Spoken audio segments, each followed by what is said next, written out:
Hello. We are back with another classics review. As you can see, we are doing the legendary, influential Beach Boys Pet Sounds. One of the most influential albums of all time. Is it though? Rolling Stones' #2 greatest album of all time. The cow goes. The cow does go moo. That's my only joke I was really interested today. I'm sorry. to hear what the chicken had to say. I feel like that was an instrumental part of the album, was what the chicken had to say. Are chickens and cows pets? I don't think that... I did not know that, like, What Does the Fox Say was, like, a cover. It was a cover of this Jared, Ray, Nick, and myself, KP, are here. Yes, sorry, we're screwing around. Menagerie, listen to this wonderful album. The judges. We are the judges of taste. Exactly. Would you like to tell us about this record, sir? There's a lot of freaking backstory on this, so I can't really get into it. But there's a documentary about it. Every last scrap of this album is on Spotify. So if you want to listen to that, then it's been remastered like 4 different times. There's mono versions, stereo versions. There's a lot of it. Yeah, there's different live cuts. I think they had like 6 tracks in a row of just Good Vibrations, God Only Knows, Good Vibrations, God Only Knows, in different venues. Yeah. Listen, I get it. But... Yeah, okay. Yes. There's just way too much backstory to basically get in with this, but there is a infamous thing that Mike Love, one of the most despised people in music, told Brian Johnson. Wilson. Brian Wilson Johnson. What? Who's Brian Johnson? AC/DC. Wrong band, wrong genre. No, don't. But basically, Brian Wilson. Mike Love told Brian Wilson, stick to the formula. And then he made this. Which is, again, one of the most... critically acclaimed, influential... Nothing to do with Mike Love. No. I could say this that much is... I believe this was a largely Brian Wilson-driven project. Say that... Could have been a solo album. could say this was the greatest album ever made, and that would not be a hot take. It feels a little like not quite fair to Brian Wilson that it's a Beach Boy album. Please, re-release it. As just yours. Just yours. Take all the credit, buddy. You did it. You did it. Take a victory lap with it, Okay. But Dad, let's get on with the questions. Okay, how did we feel about the opening track? Wouldn't it be nice? It's Wouldn't It Be Nice. I have heard that song so many times over the years. I think placing it in context of the album makes it a bit better, though. I liked it even more after I listened to this album. Nicholas. I mean, it is one of the most well-known songs the Beach Boys have ever done. One of the most well-known songs ever of that time period and ever. It's Wouldn't It Be Nice? It speaks for itself. It's straight up so good. Just one of the greatest openers, just period. No.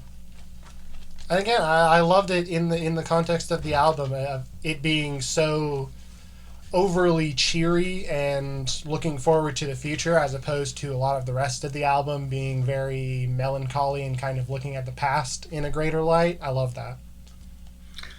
How did we feel about the closing track? Caroline, no?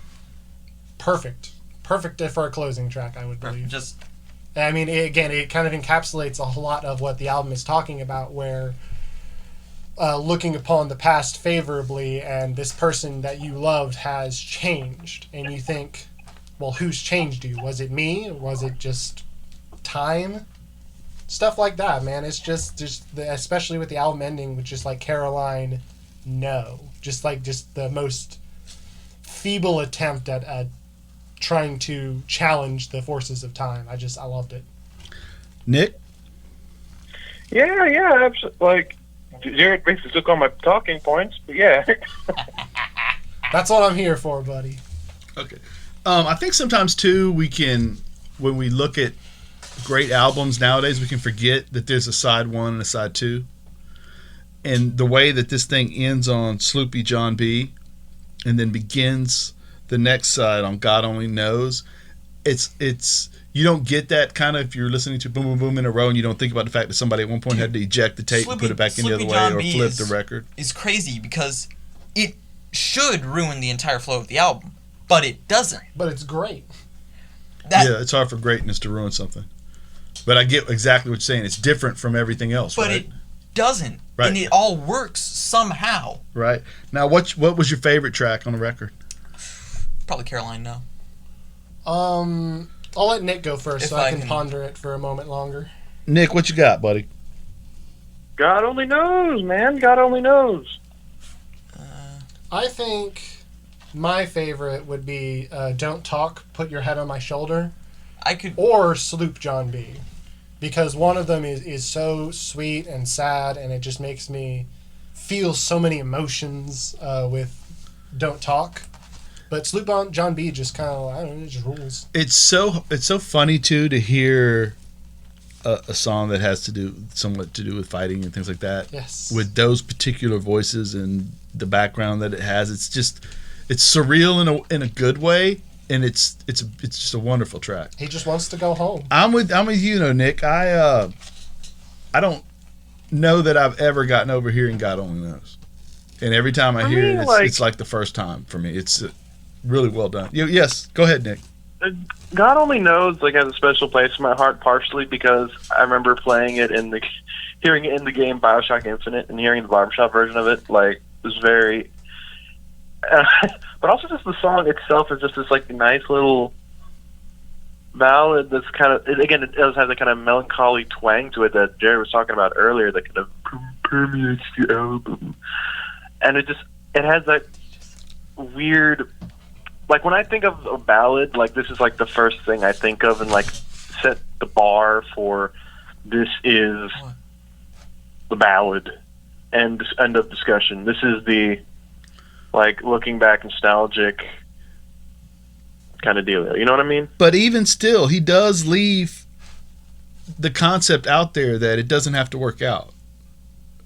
Yes. Yeah, it's a thing where it's not it's left open to the interpretation of the person listening. I may not always love you. You know what I mean? If you should ever leave me. He starts out a freaking love song with "I may not always love you," and then immediately contradicts himself by being, "As long as there are stars in the sky, I will." Yeah. I don't know, man. Just the warring concepts, they do it a couple times over the album, and I just love that. Absolutely. And it again, I hate to go back to that movie. Was it Love and Mercy, the John Cusack movie? If you ever get a chance to watch it, you'll get where all these contradictions come from, because he has many battles. That's the beauty for us of these artists, is they deal with all these things internally and then they give it to us, and we get to just enjoy the ride rather than have to deal with all these arguments that they have inside of themselves. Do you feel this album was properly linked? I think that's an interesting question. Yeah, I can't imagine it being a whole lot longer or a whole lot shorter. And it's just a good length for an album. You can bust it out in, I think it's 40 something minutes long. It's a good length for an album. Yeah, it blew by. It was a pretty quick album, all things considered. I mean, I've heard some long albums, so this is you get a lot of bang for your buck, honestly. Because even though there's not a lot in it, it's still every single song just works and it doesn't feel like it drags. Ray, what did you think? Oh yeah, I can. Perfectly length. I don't feel I don't think you could cut anything out, because even the instrumentals were incredible. The instrumentals were great. But isn't it also interesting that nothing's 4 minutes? Yeah. When you watch, I'm so used to, hey, this is an epic song. It's 17 minutes. It's 7 minutes. It's 9 minutes. He never went past. I'm not requiring. I have these messages I need to get out. I'm not going to require you to listen to these messages for extended periods, and to have the orchestra and all the sounds and all of that, and not be tempted to take that too far there's a certain amount of restraint he must have been able to do with himself.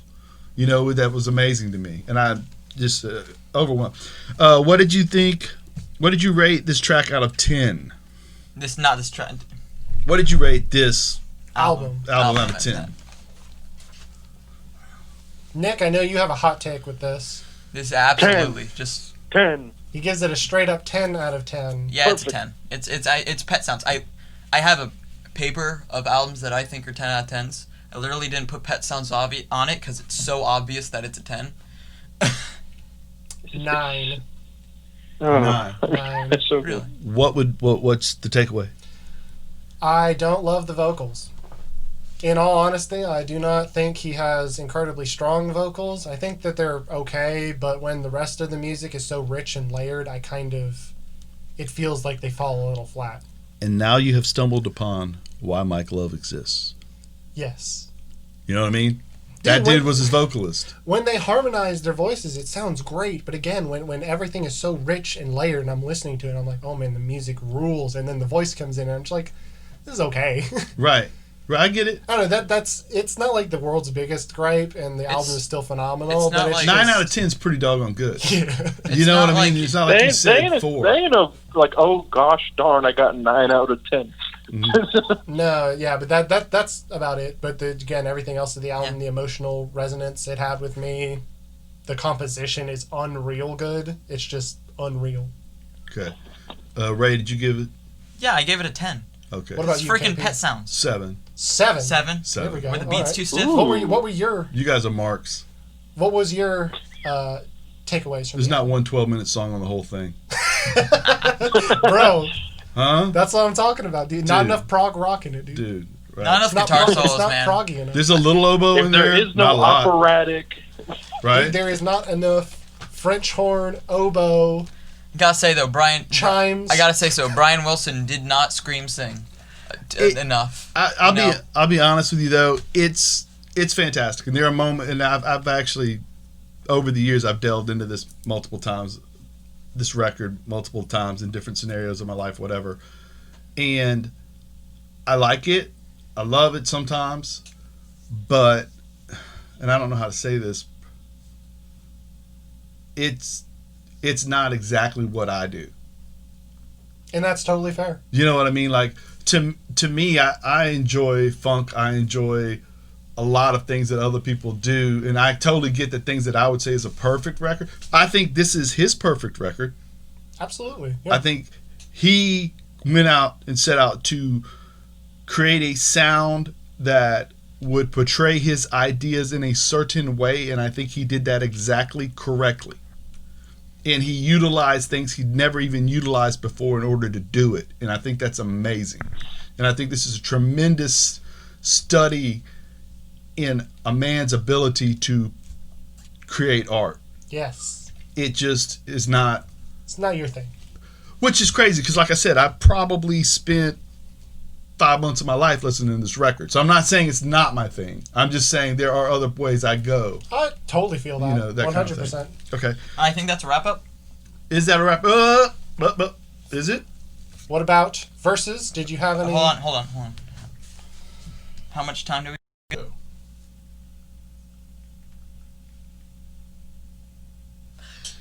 We are was that a little loud? I don't know. But we are doing hidden battles, starting off with dads. KP. Dad done. KP. All right. Are we ready? Yeah. We're going to go in hard. Papa Roach versus Stained. I hate everything about that. All in favor of Papa Roach. I don't know. I've never listened to a Stain song. I don't know either of these people. You know- I'm okay, you Googling know- them right now. Cut my life into pieces. Last Resort by Papa Roach. You know that song, but that's like the only Papa Roach song that I know. So All in favor of Papa Roach, say aye. I All in Tear favor myself into pieces. of Stained, say aye. I? All right, 1 to Ooh. 1. 1-1. I'll take Papa Roach. So we'll Nice. go 2 to 1. Papa Roach wins. Papa Roach wins. All right. Rage Against the Machine versus No, Public. we were gonna talk. We're going about in a circle. Weren't we gonna talk about it? I There's have nothing to say about that. I was literally making a joke. Yeah. Okay. Nothing to say about Papa Roach. Rage Against the There's Machine nothing. versus Public Enemy. Rage. Rage. I'll go Rage. Rage. No, we didn't do the I thing. Oh, okay. That's didn't do fair. the Okay. I thing. All for Rage. Nay. I. All for Public Enemy. Aye. Yeah, I figured. Yeah. Okay. So why Rage? Jared, what is your I'm reason? not hugely familiar with Public Enemies, though I am way more familiar with Rage Against the Machines. Okay, let's get one thing out of the way. Fear of a Black Planet, classic. Rage Against the Machine, every album they've put out, there is not a single, even slightly underperforming album in their discography. So that's your reason? Yeah, that's basically my reason. I'm I also love- a lot more familiar. Absolutely love both, and I love both frontmen. I remember the first time I saw Rage Against the Machine, I was stunned that those noises were coming out of his guitar. I thought there were turntables involved in that. Yeah, no. It was amazing. But something about Chuck D and his interplay with Flav. Chuck D is the voice of a leader, and you can't escape it when he's talking. And I love what he does. And also, I don't know, to me, Chuck D does a thing where he is the narrator for a podcast on The Clash. And when he's telling the story, Why Am I Here?, he says that a guy came to him and said, he was a DJ at the time, like a radio DJ, I think. And the guy says, I want to do something with a political rap band, and it needs to be like The Clash, and you have to be the voice. And that dude who came up with that idea out of listening to The Clash, dude, kudos to that guy. Because to me, Chuck D and company kind of opened a door that Rage kicks in at some point, right? Okay, so let's move on. Billy Joel versus Elton John. Ooh. Oh no. Elton John. I. Billy Joel. What the heck? Okay, now, anybody want to say why Elton John? I'll He's say Elton I can John. jump in on this. I mean, his This stuff. is the one part I feel like I can talk a lot about. I love Billy Joel to death. Why Should I Worry was a part of my childhood as well. But it's like Elton just was on a whole other level that Billy has. Like, he's on a really high level, but like Elton John is like surpassed a lot of people. I mean, he's made a lot of songs and a lot of music that just is still so relevant, and his name and his look and his attitude has like become a part of like his music almost. Like, when you hear the words Elton John, you immediately think of the gaudy, loud outfits. And I mean, as soon as you think of that, you think like, oh yeah, Crocodile Rock. Oh yeah, I know about, Tiny Dancer, and then you start rattling them off, Rocket Man. Da, da, da, da, da, da. And I just feel like he's just like one of the top artists ever. So it's a thing where it's like it's hard to really. I mean, it's a fair comparison because they make similar music in some ways, but like Elton's on his own game, man. He's on his own level. I would say so. I mean, his music just sounds so. Like, I can't listen to an Elton John song and not be swept up in it. And I feel that way with Billy Joel sometimes, but not as consistently, I guess. That's generally my reason. I'm gonna say this. I don't think I genuinely have an objective reason why. Everything is subjective, dude. I don't really have any facts I could bring up into why I like Elton John more. I just like him more. And I feel like that's just my personal That's taste. totally fair. And it's subjective.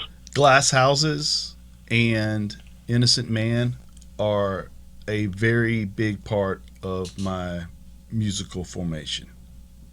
Simple enough. Yes. I love Elton John. I don't think you can argue that Billy Joel's discography is better. I don't think you could argue. The sales say what they say, but personal preference. One of them was a huge part of my life between the ages of like 10 and 18. Right. And the other one kind of in and out here and there hits, and then you dive into his discography later and all that. Okay. All right, Dan, let's see what we got. Tom Petty versus Leonard Skinner. I'm probably gonna have to sit this one out because I don't know. We can sit them out. What was the I first don't. one? Tom Petty. I don't know anything. Who's for about Tom Okay. Petty? I know like one song. I feel like from Tom we've Petty. done this before. Didn't you do a Tom Petty one last time? No. I remember hold on. Leonard We Skinner deleted was it. talked We about. deleted it because It's on the. It'll be on Oh, the that was extended like edition. it'll be on the 50th anniversary. Okay, and Leonard. So you guys we just not do it. That's fine. No. You do it. You do it. I like Tom We're Petty already, better. we're already doing Okay. it. Tom Petty is Leonard Skinner's awesome, Like but Leonard that's Skinner, a little but before me too. Leonard Skinner after Second Helping just downhill since And- Second Helping. Petty is just his entire career was music you can drive down the road to. Wonderful stories. He's hit after hit after hit after hit. Wonderful performer. Okay, Faith No More versus the Red Hot Chili Peppers. All right. All in favor of Faith No More? Aye. All in favor of Red Hot Chili Peppers? I. Okay. Yeah. Why the Chili Peppers, guys? I'm just more familiar There's with them. there's just so much.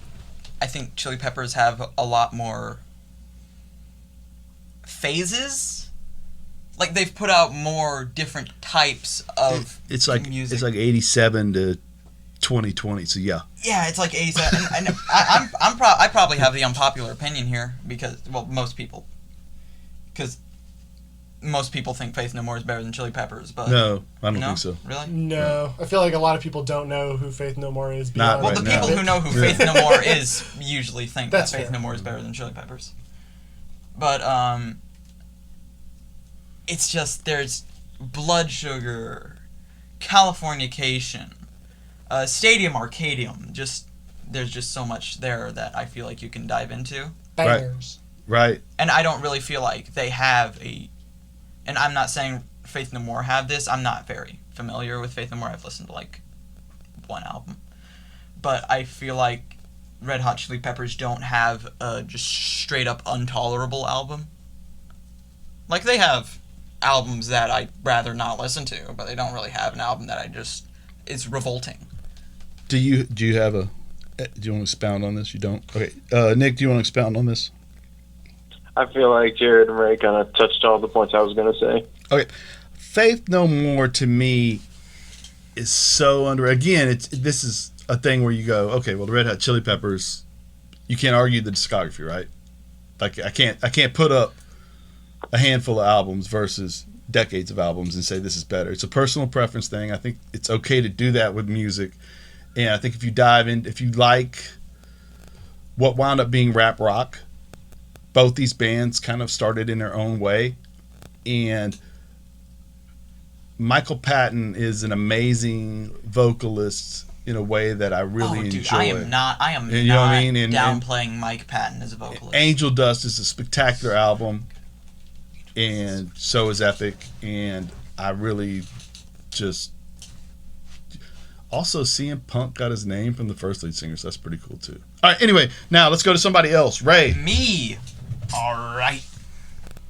Well, I'm going to start off with a bang. The Clash versus Joy Division. All in favor of The Clash, say aye. Aye. All Joe. in favor of Joy Division, say aye. Never listened to any Joy Division. This should I'm looking them up right That should now. be pretty easy. The Clash have a discography. Joy Division have like 2 albums. Harsh. What? Man, evidently, it's a pretty good 2 albums. Dude, it's considering everyone owns that shirt that has the Joy Division. Right. Right. But It's their I first would album on argue, it. They rep a thing. dude, The Clash have arguably the best debut album in punk history. Not The Clash is The the Clash. Clash. The Clash have arguably London Calling is one of the best albums in punk history. there's just so much there. Dude, also, the Clash delve into reggae successfully, which is hard for people to do that aren't naturally able to do that. You know what I mean? Dude, the Clash is amazing. Joy Division's fine. The Clash is amazing. Okay, what's your next one? I'm going with the classic A Tribe Called Quest versus De La Soul. All in favor of Tribe Called I'm Quest, sitting say this down. aye. I'm not going to pretend like I know Try. either of these people. All in favor of De La Soul, say aye. He was good on Dram by. No, he was good on like one Gorillaz He was good. song. He was good on Feel Good Inc. Was he on Feel Good? Yeah, he was on. I thought he was on. Oh yes. Yeah, That's correct. that was yeah. it. That's the only De La Soul I've ever listened to. Freaking Low End Theory. I mean, that's all I only really have to say Low End Theory. I mean, really. Tribe Called Quest is amazing. I feel like De the La only Soul, way dude. you're a De La Soul guy is if you're actually like from New York, because Like- because both bands are, but and they're Tribe both in Called- like the same little crew, but I think you would have to be close enough to have heard everything both released when it was coming out and to have gotten a vibe off of both, which living in Cantonment, Florida is not something I was able to do. I had to, it had to get to MTV just to get to me, you know what I mean? So anyway, next. We're going with a little indie twist. Modest Mouse versus Neutral Milk Hotel. All in favor of Modest Mouse, say aye. Aye. Aye. All in favor of Neutral Milk Hotel, say aye. Aye. All right. I stand alone, but I stand Strong. strong. Ooh, nice Godsmack reference.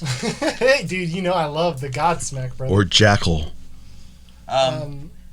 Dude, I don't know. For me, In the Aeroplane Over the Sea is just like one of my favorite albums of all time. And I love Good News for People Who Love Bad News, which is the only Modest Mouse I'm like familiar with. I just love In the Aeroplane Over the Sea. That's just like the main reason. Modest Mouse. I am of the. This is gonna sound like blasphemy, Okay, say it. but I think, and I genuinely think, I would rate The Lonesome Crowded West as good as In the Airplane Over the Sea. Interesting. I think it just caters more to my tastes, That's fair. which is a triumph for In the Airplane Over the Sea, because that's usually not my tastes. Yeah. You know, I freaking love that album. But Modest Mouse, they don't really have a. They don't have. Neutral Milk Hotel's 2 albums. All right, Modest Mouse is a discography without a bad album, That's fair. That's totally fair. and The Lonesome Crowded West is just straight up one of my favorite albums ever. Do you have a next one? Dad, were you gonna say anything? I got nothing to say. Just like Modest Mouse, man. Alright. We'll all float on all right. You'll have a lot. You'll have a lot to say on this one. Mm. Guns N' Roses versus Nirvana. You know, little explanation. The time frames add up. The Nirvana had a feud with Guns N' Roses and all that stuff, and I believe he tried to pee on Axl Rose's piano. piano, He did. and then he ended up And he peeing on peed- Elton John's piano. Elton John's piano, which is Funny. Which sucks. But all in favor of Guns N' Roses, say aye. Aye. All in favor of Nirvana, say aye. Aye. Ooh, split down the middle. Nirvana. I love Appetite for Destruction. I feel like it's one of the greatest debut albums just ever. Period. One of the best albums to come out of the '80s. But Nirvana don't have a Chinese democracy. That's a title of a. What, like a regular That's a government title thing? of a. That's a title of a Guns N' Roses album. That's Yeah, no, fairly I- infamous. I figured. I know. I'm joshing you. I'm joshing. But they don't have a. And I'm not even the biggest Chinese Democracy is the worst album ever made guy, because it's really not that awful. It's just there. But, like, Nirvana don't have a bad moment. Okay, yeah, but like I don't think that's entirely fair because Nirvana has like what 3 albums. I mean, Guns N' Roses has like 20. No, they only have. Guns only has. They only have. Well, do we count cover albums? Because no, They, That's they, hard to say. So they have Appetite, one. The Illusions, GNR Lies, Chinese Democracy, and Spaghetti and GNR Lies is Okay, yeah, but that's like twice as many.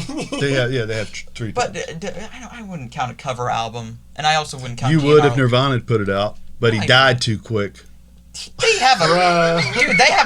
They have a couple of live albums, I don't. but people are gonna get mad at you over that. I didn't say that. He said that. But it's just there's just so much good there, and I feel like that is need to listening.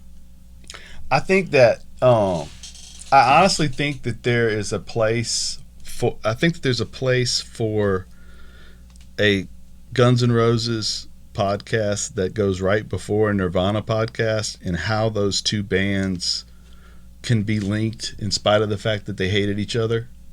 And that one came, and that Guns came a little bit earlier and kind of opened a hard rock door that grunge would run through into top 40 areas. And I think that should be there. I think that that's an interesting thing to dive into, but I think it's too much for something like what we're doing right now.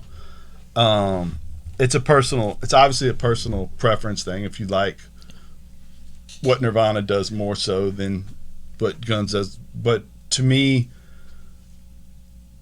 one reason why people dislike Axl Rose is the reason why I like Guns N' Roses better, is that people want to know why they didn't just make Appetite 7 times in a row. Whereas Axl was like, well, we need to make a November Rain, we need to make an Estranged, we need to create more than just one style of music. I've got a bass player that's favorite artist is Prince and Cameo and punk rock. I got a guitarist who's a Rolling Stones guy. I got a monster guitar player over here. I'm influenced by Nazareth and Elton John. Yeah. When you look around the room, we have people inspired by Prince, Sex Pistols, Nazareth, Elton John, Rolling Stones, Cream, and we need to meld all of that. Queen is a huge influence on them. So we need to put all that together, so you wind up where, and I don't know what would have happened if Kurt had lived, because In Utero is a tremendous record, and it's in a different direction from what they'd done prior, even though the sounds aren't necessarily all that different. I don't know if he gets to create more art where that goes, because everybody develops in their own manner, you know what I mean? Whereas Axl, being a guy who played piano in church, there were different instruments already involved in his thought processes that Kurt hadn't gotten to yet. So I don't know what happens on that end, but that's why. Anyway, go ahead. Final one. So, by the way, sorry if this gets a little long. I hope you're in for the ride.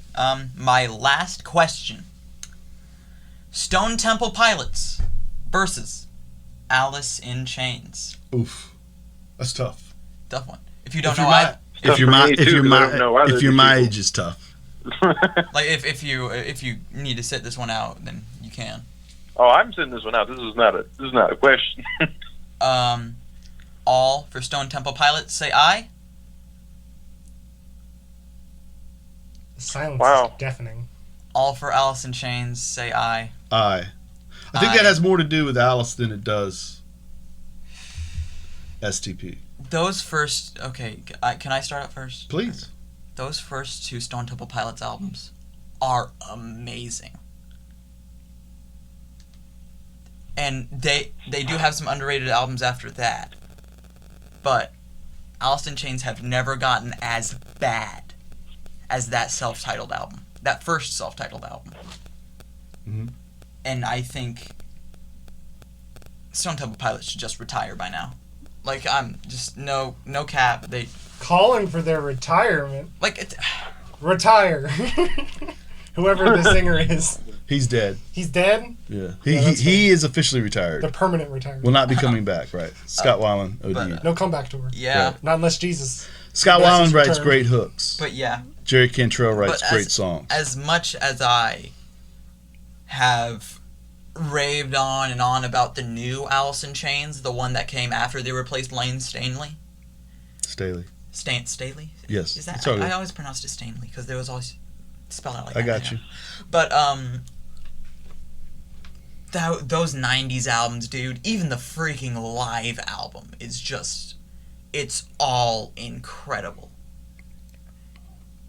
And I don't think that there is anything that can match that. There's an argument that Lane has the most distinctive, best voice. I mean, Chris Cornell's voice has more range. Out of that group, it's funny because you had those 4 vocalists come out at the same time, right? You had Kurt, whose voice is limited but distinctive. Eddie, whose voice is not as limited, incredibly distinctive. Chris, whose voice is absolutely not limited whatsoever. He can do everything with it. And then you had Lane, and his voice is specific, and it is evil, and the content they're writing about is drugs and awfulness, and it's, sea of sorrow, and just, it's such a deep dive into the abyss every time you hear him open his freaking mouth, and Jerry manages to have that grinding guitar behind it and the deep, it's so good. And then also they're also able to do A Jar of Flies, where again it's dark content, but it's completely different from what's basically metal albums prior to that, and then you have like you said, the acoustic. And Stone Temple Pilots is similar, but they don't have dude, Purple and Core are so good, but oh yeah, there's nothing wrong with Scott Weiland's a stud. His career was fantastic. There's nothing wrong with. Funny thing, if you're listing a band in this group besides the little Papa Roach thing, obviously they were good. I mean, that's why we're arguing about it, right? Yeah. All right, what's next? Jared. We have a new contestant coming up with his own original questions. Dun, dun, dun, Oh, dun, dun, dun, dun, dun. My rendition was so good, we're going to get copyright strike. Let's see what questions he has in store. Nirvana versus Pearl Jam. Oh. Are you going to all in favor of Nirvana? I was thinking of my own answer because it's tough. I mean, it's a tough You didn't question, have an man. answer. Wait, hold on. No. You don't get to just say, like, oh, I came up with these questions, but I don't actually have an answer for you. I came up with them in a haze. Okay. They came to me in a dream. I did not make these questions. They came to me through text message. No, so all in favor of Nirvana. Aye. Yo. All in favor of Pearl Jam. Aye. You're slated, though, right? What do you mean? Teresa? Oh, loves no. Pearl Jam. No, I mean, I like Pearl Jam, too. That's fair. Again, you're talking about 3 albums versus a huge discography. I mean, yeah, but, dude, Pearl Jam has some pretty boring albums. I mean, two. They have 2. Not true. Actually, I kind of want to change my vote. I love Eddie Vedder as a vocalist so much. His voice is great. I agree. I think I'm going to change my vote to Pearl Jam, though. I agree. Dude, Nirvana sucks. What were those? Kurt Cobain sucks. That's Worst what I meant by that songwriter. statement. Actually, I'm gonna change mine as well. Like, I don't like it. No, I'm kidding. Go ahead. Kidding. But, How uh, the tables have turned on you, But, Ray. dude, What did you say? I don't care what anyone says. There is no defending No Code or Riot. But, I don't like, care. What about the highs, man? The highs. Who got better highs? Nirvana. That's fair. Just straight up in utero. In uteros, basically. And I'm one of those love weird In fans Utero. of Pearl Jam who thinks Versus is better than 10. I don't know why. I'm just kind of like this. Vitology Dude, Vitology is so good. is arguably better than the other 2, and the other 2 are better than what you're talking about. I would not say Vitology is better than the other 2, because Vitology has bugs. The song Bugs. Okay. No. Bugs. But Eddie Vedder pulls out an accordion. And he talks about if he should lay down with the bugs. Do you say that like it's not a masterpiece? Awesome. Imagine if you were imagine if you sing Pearl Jam live and you see Eddie pull out an accordion. Dude, if I'm at a concert and I see someone bust out an accordion, it's about to go down. Like, Right. If I It's see Weird Al happening. show up, Right. man, I'm looking at everybody and saying, we got an accordion. Bro, Yes. Everybody has a guitar. it was an accordion, dog. It's like, dude, if someone came out with an oboe, I'd be like, dude, let's go. Open this pit up. I would argue that specifically the orchestra pit. Just go in there and start swinging at the bass, the bassoon players. but Go ahead. we're losing our Dueling minds. tubas. But basically, what I think is, it's really the same argument I had against Guns N' Roses. It's such a punchy discography. I would argue In Utero is slightly better than the first two Pearl Jam albums, but just by like just A hair. just by a hair. You know, I Nevermind, obviously I think 10 is just as good as, I think 10 and Verses are just as good as Nevermind. Mhm. But In Utero is just on a different, it's just something else. I love In Utero, dude. That's a great album. But Jared, what's your reasoning? I think the vocals are what pushes over Pearl Jam for me. Like a winner thing like this. The fact that I can like somewhat mimic it when I'm singing and I have such a blast doing it is in fact Dude, the fact that integral to my so many enjoyment of people it. copied it, right? And Think no one about did it. There's an entire genre called post-grunge. It's the guys Post-James Franco usually society. everybody hates. The internet loves to hate. Nickelback, freaking Creed. God, Creed ruined that. You're singing. But no one ever did it. No one as ever well. did it like Eddie, and Eddie's not faking it. That's just how he sounds. It's natural. That's talent, baby. And Look both at this grass. both guitarists in Pearl Jam are better than the guitarist in May He Rest in Peace, but just saying. You're right. Yeah. You're right. You're spitting on a dead man's grave. You're right. Dude, Nirvana's amazing, but you're talking about four bands that were transformative, and one of them didn't have the opportunity to make mistakes. The other ones, you're sometimes you're condemning a band for something they did 13 years into a career. Who knows? Maybe Kurt Cobain would have gotten really into polka. Like, you don't know. Right. And it might have, you know what? He might have if put out- Kurt Cobain had got into polka, I bet but it would have rocked. That's not the thing. The problem is, It would have been him and Weird Al jamming out. I would have Kurt been there. Cobain didn't get into polka. Because he died. Yeah, that's what happened. Right. Okay. Well, listen, if you could suppose what's the that, you could second suppose one? anything. You know? What's next, buddy? What's next? That's next. The Strokes versus White Stripes. Ooh, that's good. All for White Stripes. Aye. All for the Strokes. Me. Okay, what you got? Is This It is just a phenomenal album. They're great. You're right. I like the White Stripes quite a bit, but not. I didn't like anything as much as I liked Is This It. I hear you. I must say, I just like Jack White much better as a vocalist. See, that's the problem, though. That's the problem, though, with this competition is I think in my head, I evaluated the Strokes versus all of what Jack White has done. And that's not fair, right? Because No, you said the White Stripes. I love Jack White solo stuff like Boarding House Reach. Phenomenal. I love it. But that's not the same. That's his thing. Right. I just like Jack. No, just not Jack White's solo stuff. Just him as a vocalist. So a new versus has come to me through a dream, through a vision. I saw it appear on my phone through a text message sent from the mysterious beyond. Ray Charles versus Stevie Wonder. All for Ray Charles. All for Stevie Wonder. Aye. Yo. I'm sitting this one out. I don't. I will also be sitting this one out. Again, I'm familiar with these guys on like a surface level, but not terribly familiar with their discography. Kev, why would you put Stevie Wonder above Ray Charles? Well, I don't think that it's Ray Charles's fault. in that I think it's due to when they were born, Stevie had access to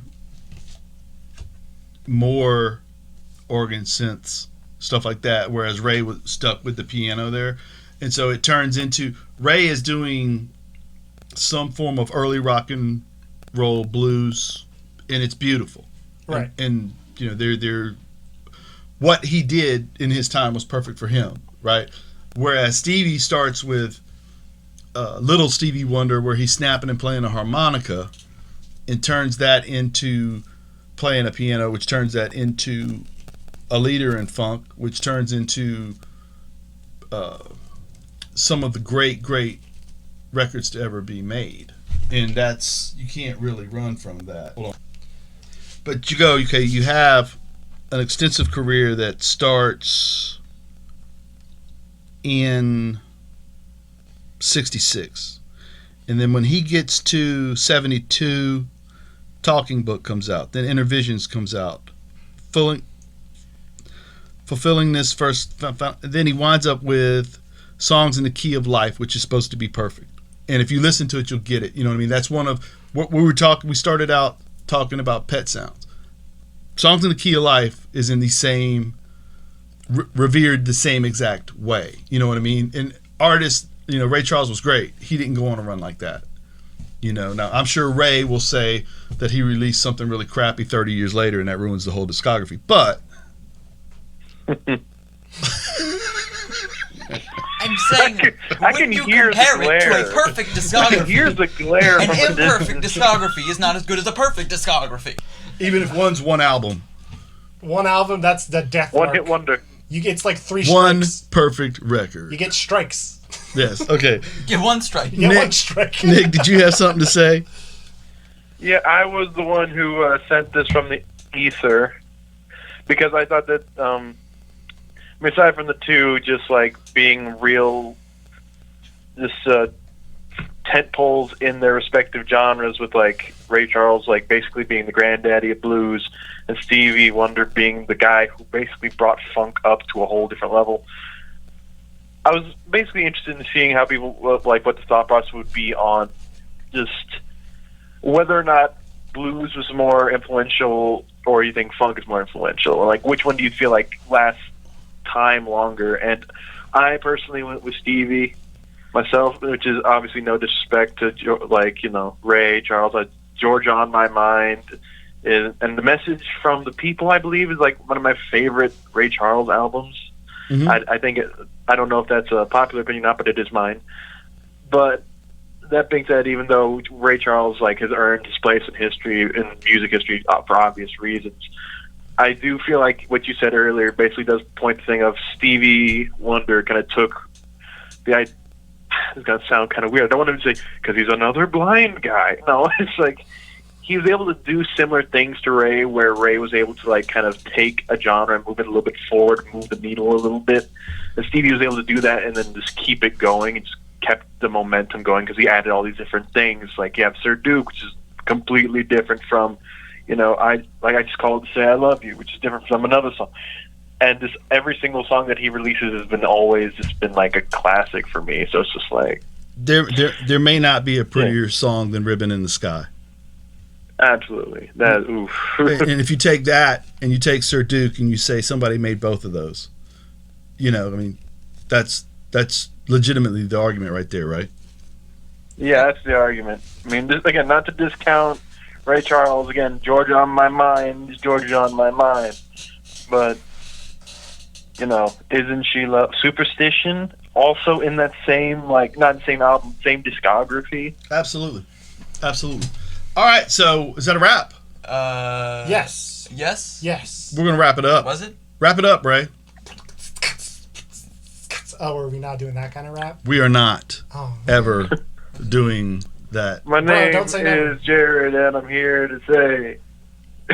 that I like Nirvana in a major way. Yeah, you know what it is. Made Yeah, I'm a white guy albums. that can They're rap. both good. Okay. Now I'm joining in on the mean. Can we I know wrap I'm this up? being mean.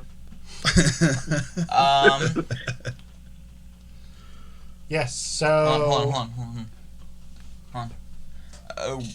yes, that is in fact a wrap.